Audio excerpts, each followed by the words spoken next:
What's going on, everybody? Just be your boy, DJ Anonymous, with another episode of Sports Biz Music Podcast. And I know it's been a well, not really a long time because I've done the podcast when it was maybe a couple months ago. I think a month or two ago.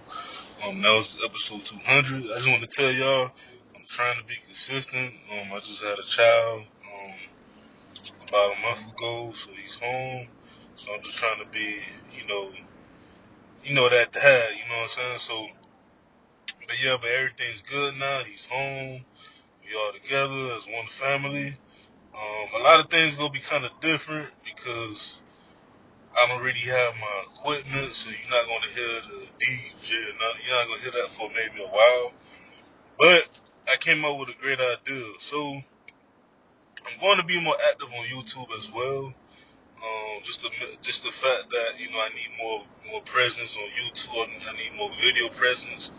So just look out for me on my Sports Biz Music podcast YouTube, and also my DJ Anonymous YouTube as well.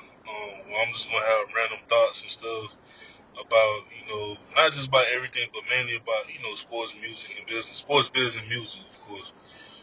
But so yeah, I just want to do something different. I want to be more consistent with the podcast again. I know I still have my fan base out there from everywhere, especially from India, West Africa, Taiwan, of course the United States, here in South Florida, Miami, Broward, Palm Beach, the Keys. But I'm just trying to be more consistent, alright? So y'all just bear with me. I'm just trying to get things, straightened up and everything, more things organized. But today I want to do something more differently. I think a while back, I tried to do this and I wasn't consistent with that. To try to have a show just me talking about different events. And I did. I remember I did a couple episodes talking about like my favorite artists and the albums and stuff, and about the Dolphins and about just things like that. And I want to be a little bit more personal with y'all on this show as well. Also, I'm still gonna have different people to come on for interviews. Well, you know how I do it. Like I want to do not interview based, but more. I want to say maybe be more conversation. We converse with the people and stuff. But anyway, today and probably like I don't know if I'm gonna do this every day or whenever I'm by myself. I want to talk about what's going on in the sports world, the business world, and pretty much the entertainment world.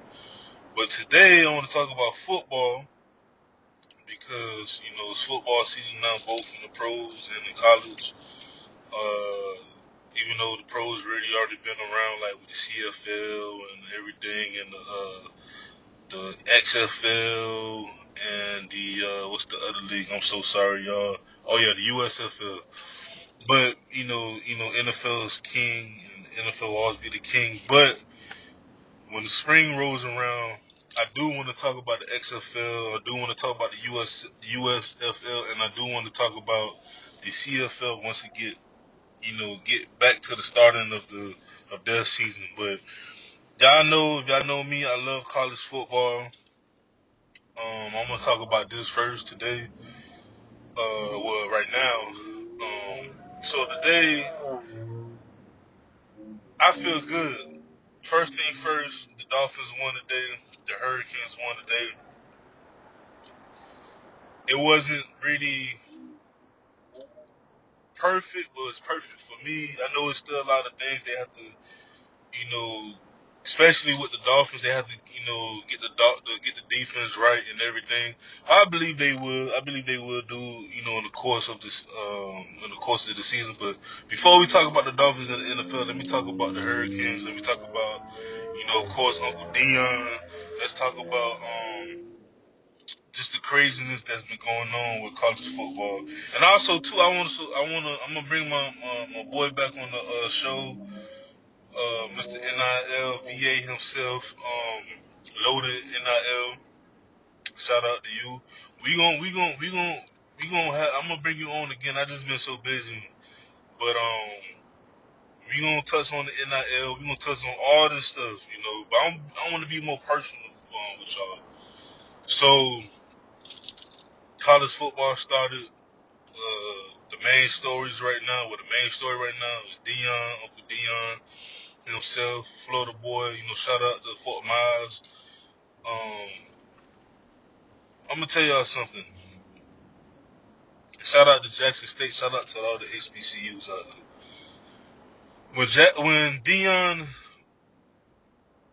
first left, well, I'm gonna say when he first. Let me start off from like just trying to be, you know, as quick as possible because I'm also driving too, you know. But that's why I said I want to be more personal with y'all. So when Dion first went to Jackson State, you know, everybody was nervous. I mean, not nervous, but everybody was like, "Dang, what he gonna do?" Because you know, Jackson State, man, hasn't been Jackson State in a long time. If you know the history of HBCUs, back in the day, FAMU, Jackson State, Mississippi Valley State, Grambling, Southern, uh, Howard, but mainly them main schools, Bethune, they was a powerhouse way back in the day. I'm talking about in the 50s, 60s, 70s, 80s, 90s. Like at one point, FAMU, FAMU, and I believe even Grambling, they could have went D1. You know, they could have went Division 1A. They probably would have been the first two HBCUs to go on that level. You know, of course they still they Division 1, but you know Division 1AA, or right now we call it FCS. But to go to D1, like the battle with the Oklahomas, the Miamis, the Floridas, you know, on a daily basis, not a daily basis, but on a yearly basis, would have been totally different. It would have put more shine, you know. But Dion, you know, we all knew him. If the real people knew, he always, you know, pretty much, you know, coached his kids since they was, you know, in Pee Wee days. And the ones who really followed him, you know, he coached them from Pee Wee all the way up to high school. And of course college, but specifically high school. You know, we know what they was doing over there. I think it was at Trinity Christian in Texas. I think it was Trinity Christian in Texas, if I'm not mistaken. So yeah, so pretty much, you know, he did what he did at that level. We went to Jackson State, and everybody in mind was like, "It's gonna be a challenge because, you know, it's a. I don't want to say it's a.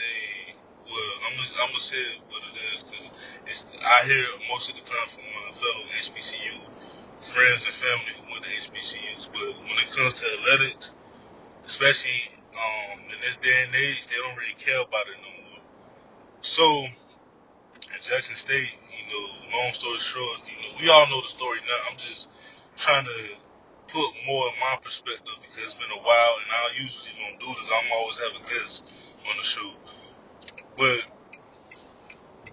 long story short, Jackson State was a destination that everybody, not everybody, but like most people thought Dion was gonna fail or was gonna be a heavy challenge.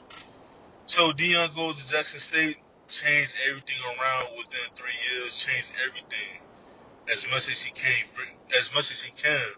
Not only bring money to the school, but also bring money to Jackson, Mississippi. You know, and we all know what's going on. Even right now, Mississippi is one of the most corrupted states.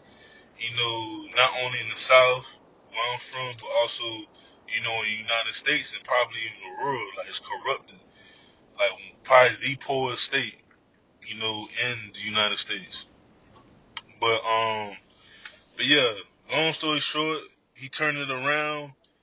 Like Jackson State was like a demand. Like they been on. I mean, Jackson State been on national TV before, but not at the height when Dion did it. Cause you know we all know Uncle Dion. He's like a walking billboard.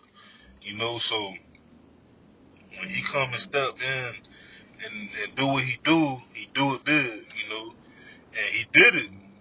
So kind of fast forward. You know,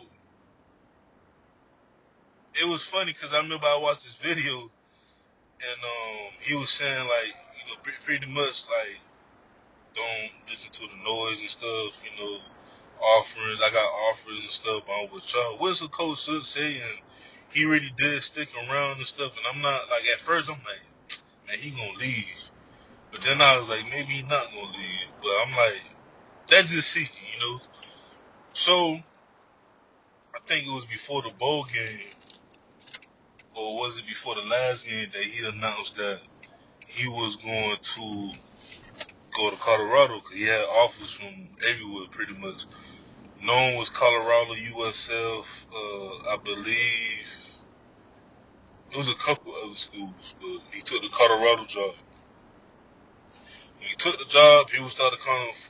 I didn't, but people started calling him phony. He's fake, this and that.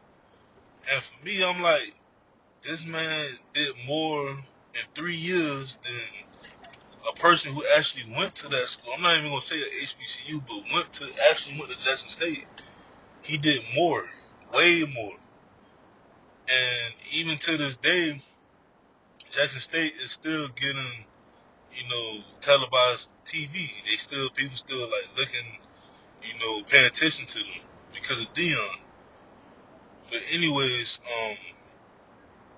he said, you know how Dion is. He said he coming, he bring Louis back, all this stuff. But yeah, people was like just talking him down, saying he wasn't for the black folk and all this stuff, all this crazy stuff. And for me, I'm like, it don't matter if he was at the HBC or PWI, whatever.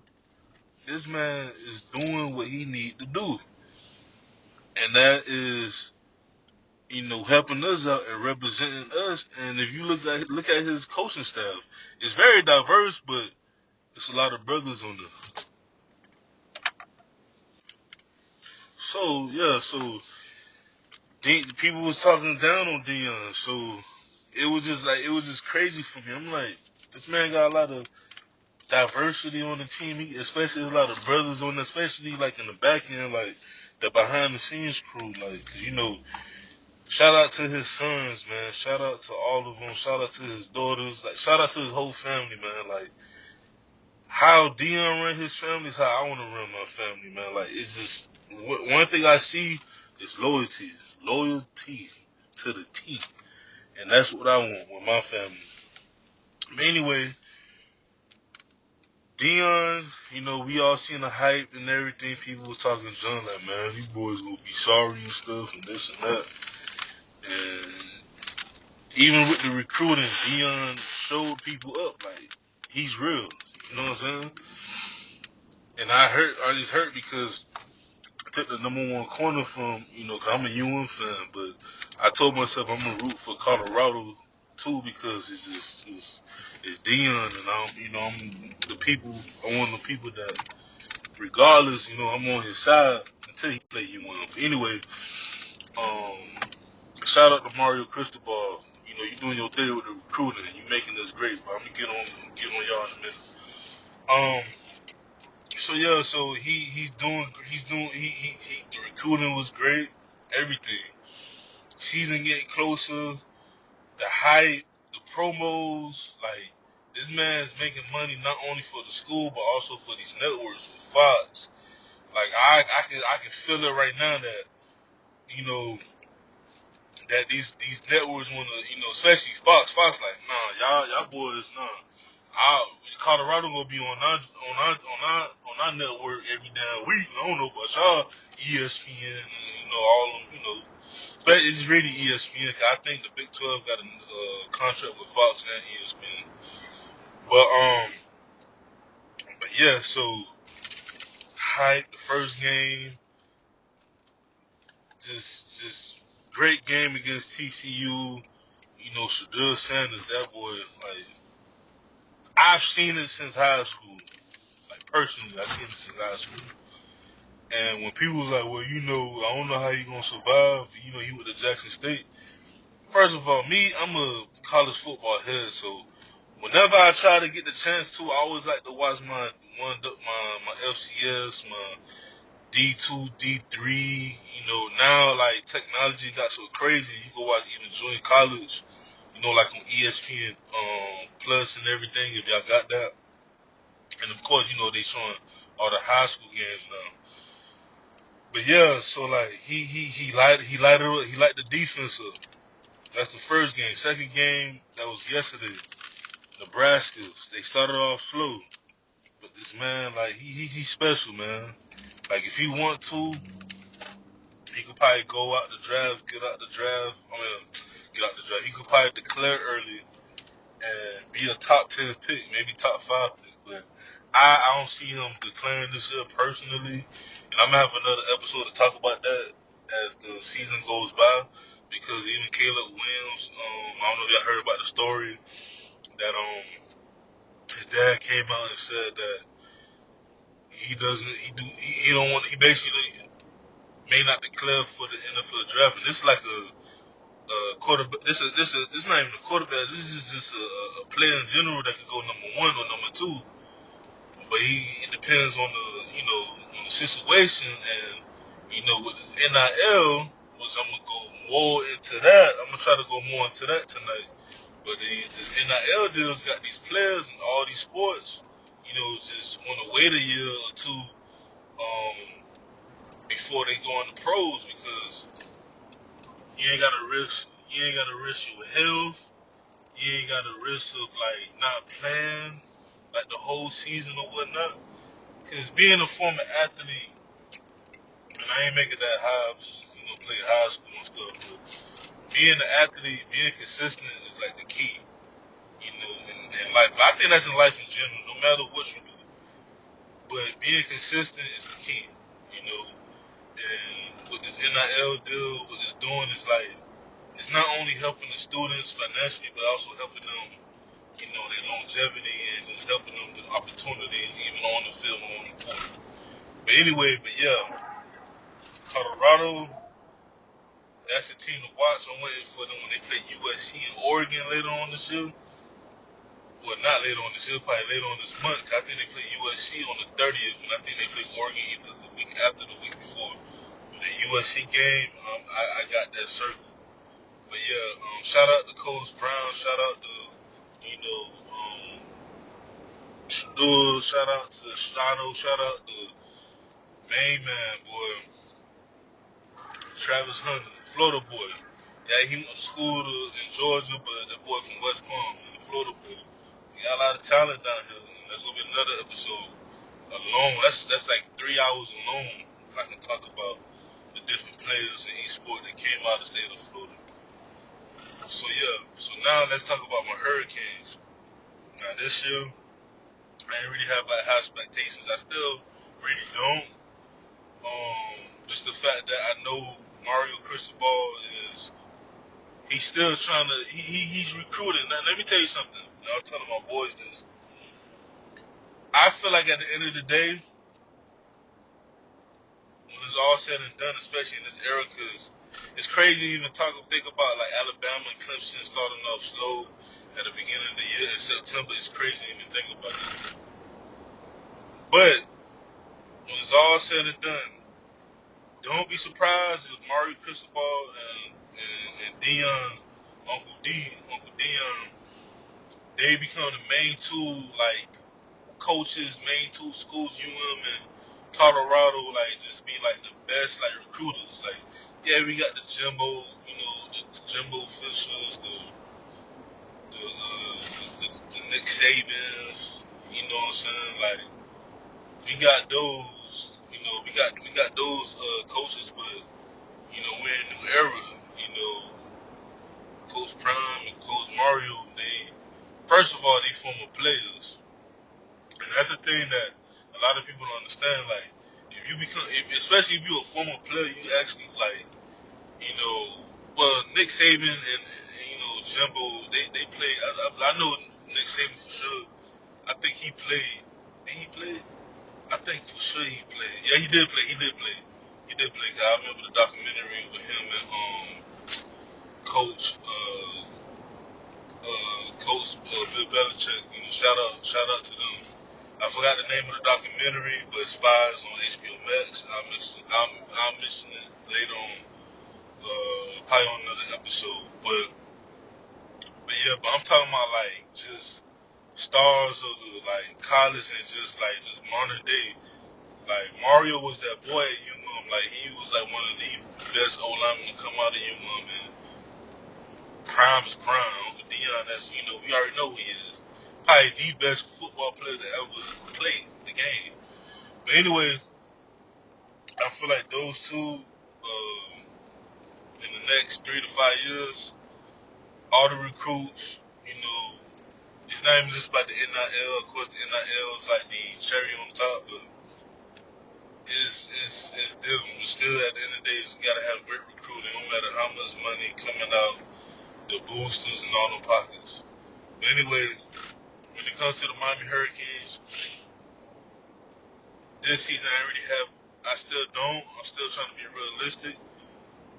But I was happy how we performed against A&M yesterday. I still feel like the defense still need more, still need more improvement. But overall, the offenses remind me of them early 2000s like offenses. Like it was just fast and furious with the wide receivers, the running game. Shout out to Van Dyke.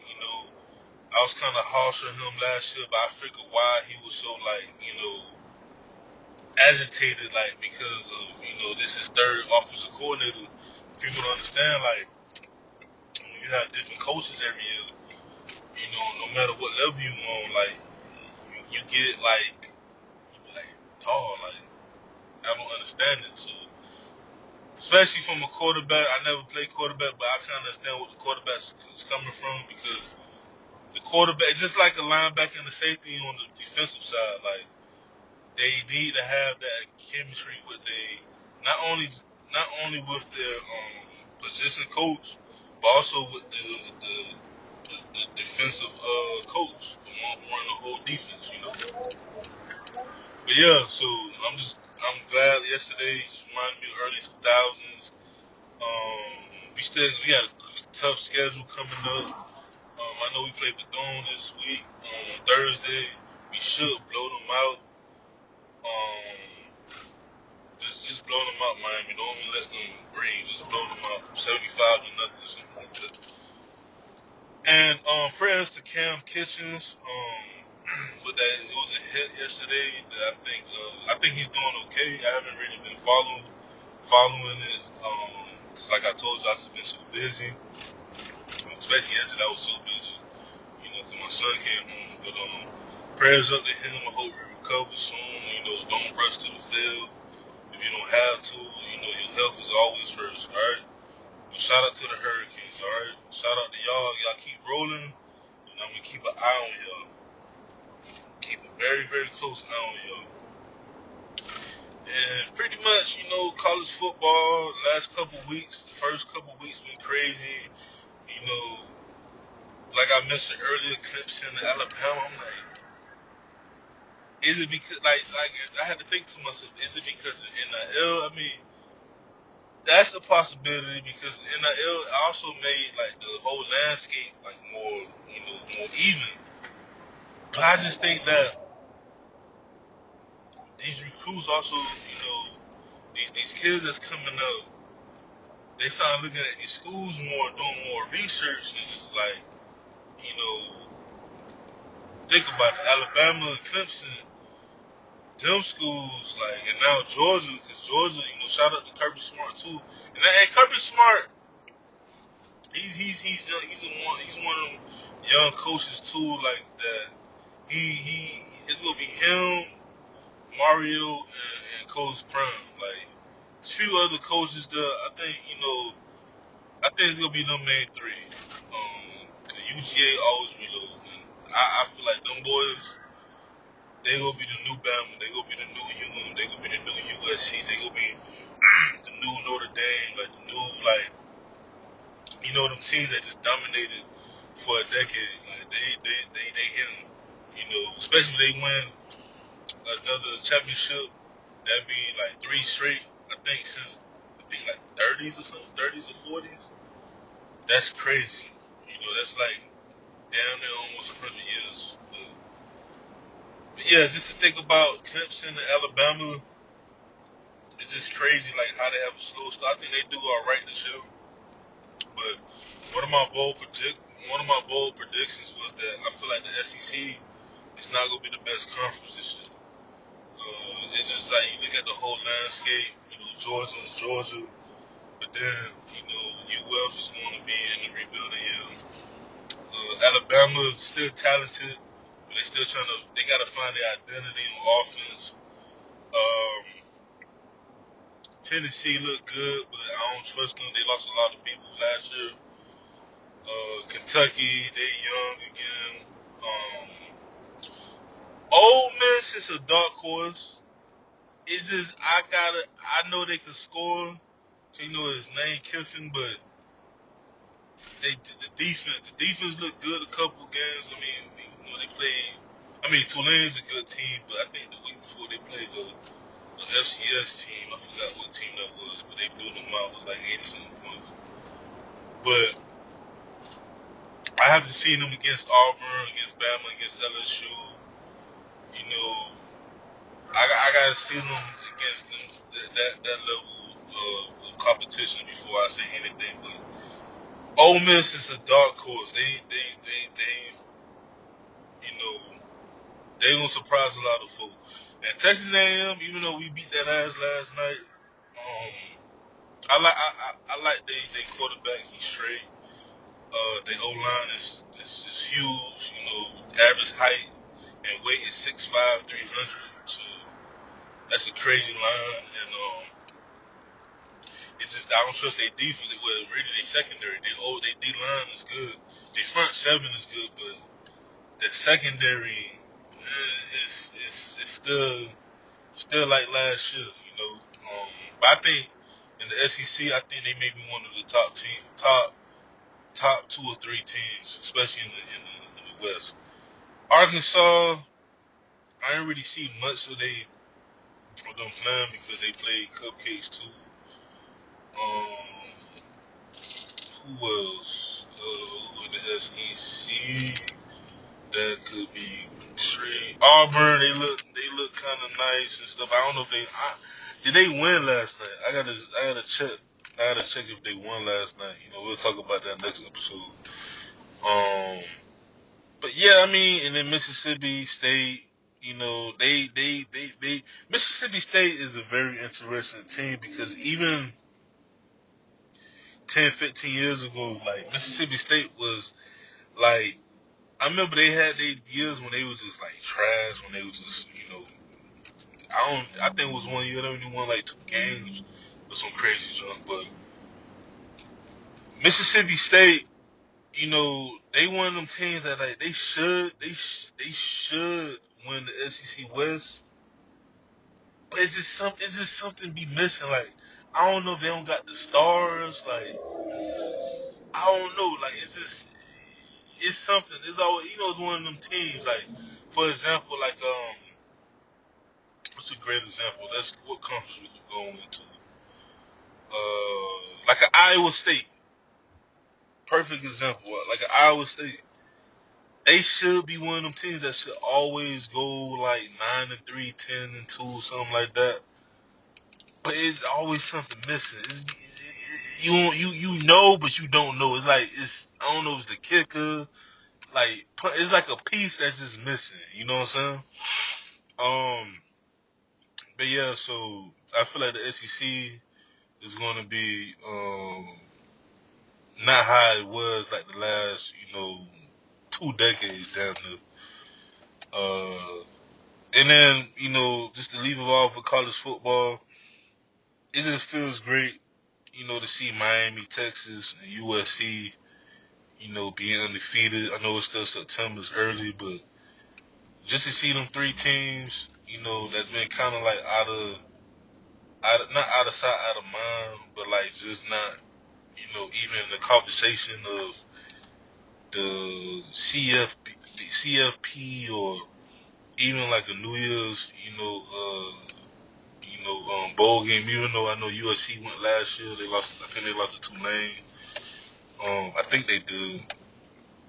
Did they? I think they did. I'll look back. I know Miami. We went a few years ago to the Orange Bowl. in Texas, I believe, when I think it was recently. I think within the last fight, I think so. I don't know, but anyway, just to see them three teams like just doing what they doing now, just reminds you of the 2000s. You know what I'm saying? But yeah, shout out to y'all. And let's go. Before I go, let's go to the NFL real quick.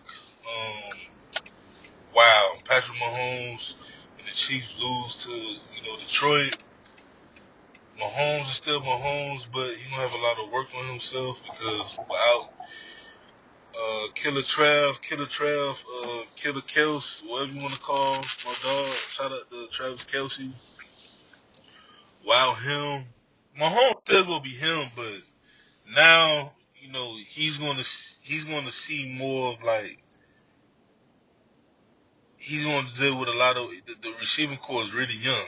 You know, last year it was young, but it had vets. And you know if you look at the receiving core he had last year, that is crazy. Like you remove Kelsey, like he had Juju, he had Hartman, he had Vasquez, he had Skylar Moore. He pretty much had the same squad, like the same receiving core like last year, and it was way young. But he had Travis Kelsey and stuff. But this year, I feel like it's gonna be a challenge. It's gonna be a bit of a challenge. But Kansas City defense is good. It's good. They showed me certain possessions that they could be a top 10 defense this year. Yeah, I just got to resign Chris Jones. Y'all have to sign Chris Jones because the D line, not even just the D ends, but like the whole D line is becoming very, very, very important, especially in this day where it's a lot of RPOs, it's a lot of like spread offense. You're trying to get to the quarterback, and it was years ago when they were saying like the defensive end needs to, I need to pay them, but you got to pay the whole D line. The whole D line need to get paid. Like I'm seeing tackles now, they getting paid way more than like a Warren Sapp bit way back in the day. But it's because you need it now. It's more passing, it's more RPOs, it's more like RPO. Like they don't understand that you still got to respect the run. So if you don't have a good line, you just talking about DM, talking about even the big daddies, the big nasties in the middle. You don't even have them great. Like RPO all day. You know. So yeah, I think the Chiefs will be good, but I think it's gonna be kind of like the next couple weeks. I think all offense, ever since they did that 3 preseason games, I think you started to see like the first couple weeks the offense just been terrible. Real quick, Cincinnati looked like what today, but I had a feeling Cleveland might be for real, y'all. This year. Cause Deshaun Watson. I think last year was the year when he was trying to learn under the offense. He had a lot going on, but now all of that's behind him. We gonna see the Deshaun like he was in Houston, but with a better better talent, overall talent, meaning like even the defense. He had a defense with J.J. Watt in them, but like I'm talking about a defense where you have everything, all in all different levels, So we gon' we gonna see a different Deshaun Watson this year. The same but different. If y'all understand where I'm coming from. Joe Burrow got that money. He looking like what? But I believe in Joe Burrow. I think he's gonna turn it around. He's gonna turn it around. The whole Bengals team will turn it around. They too talented. They was one of my picks, still one of my picks to go further. Who was Lamar didn't look really too good today, but they got the win. Houston, very young. CJ Stroud, he's gonna be that boy. He's gonna be that boy. And I'm just going by here, y'all, because I ain't really seen much of the games. I'm just seeing like some of the final results and stuff. But I'm gonna go more. I promise y'all. I'm gonna go more in depth. We gonna be more consistent on this, the sports biz music, baby. But Anthony Richardson looked good. Um, Jacksonville looked good. Jacksonville gonna be a sleeper team this year. Steelers. I don't know if I mentioned it before, as I did at the beginning of the episode, but them boys might, them boys, they might go 3-14 or something, man, because I don't know what's going on. But the 49ers, in their defense, the 49ers are real. Told y'all about Brock Purdy, dog. Actually, I did not mention this up to y'all. It was a group chat, but Pickett looked like Han today, and then Brock Purdy is Brock Purdy. I am a fan of Brock Purdy. If y'all know me, like, well, really only like a few of y'all that know that Brock Purdy, if Brock Purdy was healthy, the 49ers probably would have won the Super Bowl. Because 49ers is a complete team.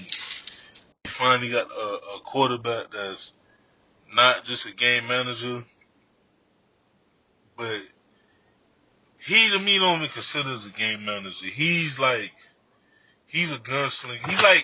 He's a hybrid. He reminds me of an Alex Smith, but he has more pizzazz. You know what I'm saying? Like he's more. He got a lot of pressure on him. Like but at the same time he has nothing to lose because he was Mr. Irrelevant. You know. So, but yeah, Brock Purdy he gonna be in the 49ers. They might be the best team. You know, in the league. And who else? Of course, my Dolphins. You know, shout out to them. Tua. A lot of people know I've been hard on Tua. I just want Tua to have a full season. If y'all know, Tua really never had a full season, of course, with injuries and everything. But I just want Tua to have a full season. If I could just see a full season of Tua, I'm gonna be even more confident in Tua. He's not. He have the talent. Was I a person that wanted Justin Herbert? Hell yeah. Justin Herbert is very talented, but Tua, it was just his injuries. It was his past injuries, and if you listen to Tua, like that's that's what I believe. Like you always get hurt and stuff. You very talented quarterback. First thing I say is that Tua don't have a big arm. He has a good enough arm to go like to make bombs, but I feel like his accuracy is more impressive than his arm strength. Like Tua's accuracy is probably like one of the best accuracy like throwers. Like I can admit that. I mean I've been admitted it, but I can admit it again. Like if I was out there playing tight end or wide receiver, and he tell me, "Hey, just go 40 yards," I feel like. Well, I don't feel like I know it. Tua's just gonna drop it. It's gonna be a dime, automatic dime. So, but I just want Tua to play for a full season.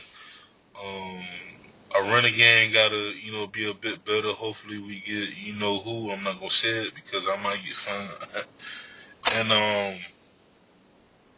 and I just want our defense to get a little bit better, especially against the pass. I know we had Ramsey. He's hurt right now, but I think we're gonna get better. But yeah, shout out to the Dolphins. Patriots, Matt Jones. I feel bad for you, my dog.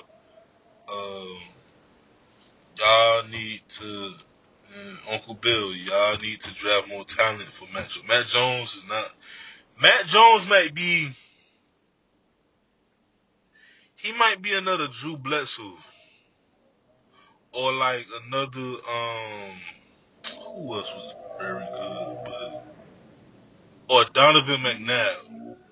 Very good. He will be very good. I feel like he's gonna be one of the best quarterbacks when it's all said and done of his generation in terms of like the young QBs. But if you don't put enough weapons around him, he's not going to flourish. It's not because he's a bad quarterback. He's a great. I mean, in my opinion, he's great enough to give you 10 to 11 wins a year and go to the playoff consistently. And we see him at Alabama when he had all them weapons. They won easily. Because Matt Jones and the people, I mean, who is Matt Jones? Matt Jones, like, they was treating him like Mike Jones. But when they seen him, I'm like, dang, this quarterback good. This white boy good. Like, he really talented. You know, he's really good. Um, People like, oh, he had Waddle, he had some. Listen, certain quarterbacks they need weapons around them. You would never see another Peyton Manning, another Brady, another A-Rod, another Mahomes, another Dan Marino, another Joe Montana, another Steve Young, another who was Brett Favre, who was like. Cause some people go be like, man, Troy Aikman, but Troy Aikman had all them weapons, y'all. I'm sorry. That boy had all them weapons. I'm trying to think about somebody else that shoot. Even I mean, shoot.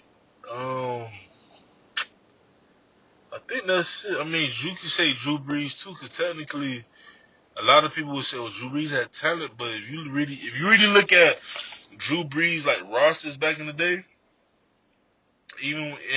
especially when on the Saints, he kind of made them. You know, you had like receivers that came from like these small schools, and I mean the only one that for the Saints wise that was good. I mean, you had Jimmy Graham. You had Michael Thomas. Of course, he always had the running game with Kamara and stuff, and Ingram. Um, and of course, he had Antonio Gates back in the day. Um, he had a few other people, but it's just like if you overall look at Drew Brees, like teams, they was great. I mean, of course, he had LT, but I'm really specifically talking about the Saints, like Drew Brees. If you look at his teams, like offensively, they was just plug and play, and they was good. And he set them up. This is a quarterback that had 5,000 yards like seasons, and he even had 5,000 yards when before the league got quote unquote soft, because he kind of did get soft after a while. Like I feel like after 2010, the league got it started to get more soft. I think the last year the league was actually like football was like 2012, 2013 ish, but like Drew Brees was doing this when corners could lock up or receive a 5 yards, 5-10 yards, where it was more contact. But Drew Brees was him. But yeah, like Matt Jones, Patriots could have. I don't like y'all, but Patriots, y'all can have another 10 years if y'all want to. Y'all just got to cater to Matt Jones. Y'all really have to cater to him. Y'all have to really cater to him. But yeah, man, that's pretty much it. I'm about to go watch this Monday night game. I mean, Monday night. I'm tripping, y'all. That's how tired I am. The Sunday night game with the Cowgirls and the Giants. Um, Shout out to my auntie Kathy. She a Cowboys fan, so now it's football season. Me and her could go back and forth on Facebook and stuff. And it's gonna be fun and everything. I'm just glad football is back. Basketball coming back at the end of the month for like the preseason and stuff, and then hockey coming back. MLB the playoffs about to come up soon. Hopefully my Marlins make the playoffs, make that third wildcard spot. Shout out to Coco Golf for winning. She the youngest since Serena to win. What's that? A Grand Slam, I believe. What they call in tennis? I think it was a Grand Slam. But no, it's is it the Grand Slam or it's the? I'm sorry, y'all. I watch tennis, but not like that. Not to the point where I know all like the different, sayings and tournaments and stuff like that. But she was the youngest, and she a Florida girl, out of Delray Beach. You know what I'm saying? Anytime I miss somebody, especially from Florida, I'm always going to, shout out them mountains, shout out where they from and everything. But yeah, man. So yeah, y'all. So I'm trying to decide if I'm gonna do this every day or every other day or just do it every week. But from now on, I'm back. I'm bike. If y'all listen, y'all have any like requests that y'all, any topics, whether it's in sports biz or music, pretty much in the entertainment and business industry. If y'all have any, subjects y'all want me to talk about, just email it to me. The sports email it to me at sportsbizmusic@gmail.com. If y'all want me to get any hosts on the show, y'all tell me the name and I'll try to get them on the show.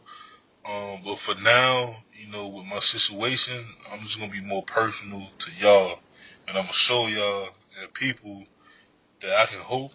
I can hold a conversation for almost an hour, acting like I'm talking to myself. But I'm talking to y'all. But this been your boy DJ Anonymous with another episode of Sports Biz Music Podcast, and we out. Peace. Well, I'm out. Peace.